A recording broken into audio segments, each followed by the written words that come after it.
born into a car world where my dad was modifying cars.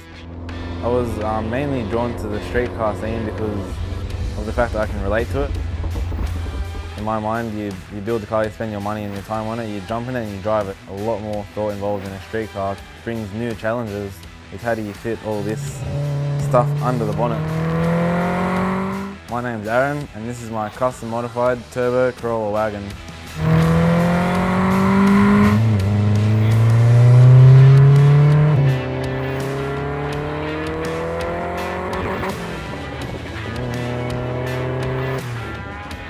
So, like the whole time I was growing up, I'm loving cars, I'm drawing pictures of them, on pieces of paper and looking through magazines. My dad probably is one of my main influences for a street car. He was building and finished building a car around the time that I was born, a 74 Celica, which was wild to say the least.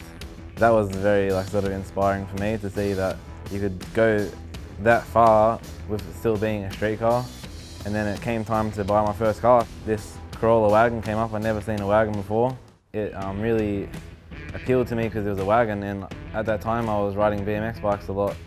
It was a very basic resto that we did. It was just the respray, new carpet, a refresh of the engine, and that was it. And that's all it really needed to be a nice little street car Corolla, or so I thought back then.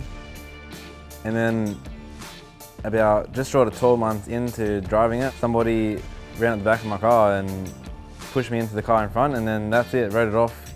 I couldn't believe that this massive part of my life could just come down to nothing so fast. But my dad said, that's okay, we'll fix it. And I was like, it can't be fixed. Like, it's a rare car, you can't buy parts for it, so it just can't be fixed.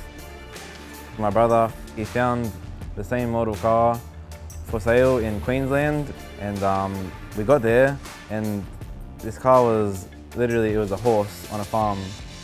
We can't fix it. This car is almost worse than my car. And then we realised that we could actually use these parts to get my car back on the road. Where now I was in a position I needed to rebuild my whole car from scratch. It was like a blank canvas. So it opened up my mind to a lot of possibilities. The thought train of having to respray the whole car made me think about all the things that I would want to do to it and how could I make it the exact car that I wanted. So we pretty much redid the whole car, and that's when it sort of started the trend of waking up really early on weekends and working the whole weekend on the car just to get as much done as possible. I like to call it the build life. If I took it to workshops to build what I have built, I would never in a million years be able to afford the bill of what I've done.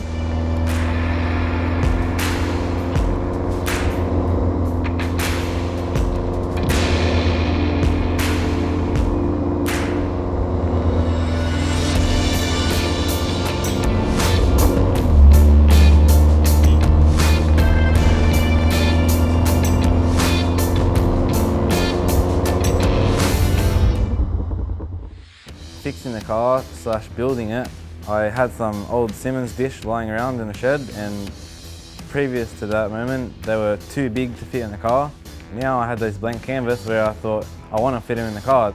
I've used a Hilux diff because I know that it's much stronger than the standard Corolla diff. The engine stayed fairly standard. Because it was a later model engine, it was able to make power a lot more efficiently. It was a 4AGE. It just fit in perfectly. It was from the next model Corolla. I realised this is a great engine. It's twin cam. It's the next level. It's the next step. But I always wanted to turbo my car. That's like the ultimate thing to me.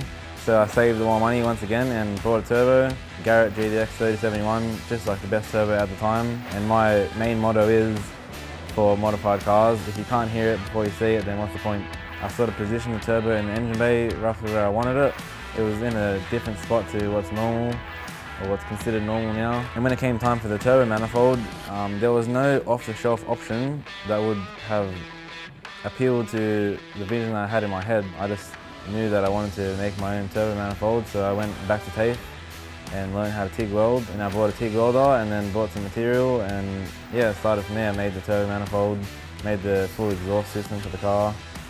I feel like if I hadn't gone to that extent, it would never turn out the way that it turned out. You can't buy what's in this engine bay off the shelf, you just can't. I just kept on raising the bar myself, more and more and more.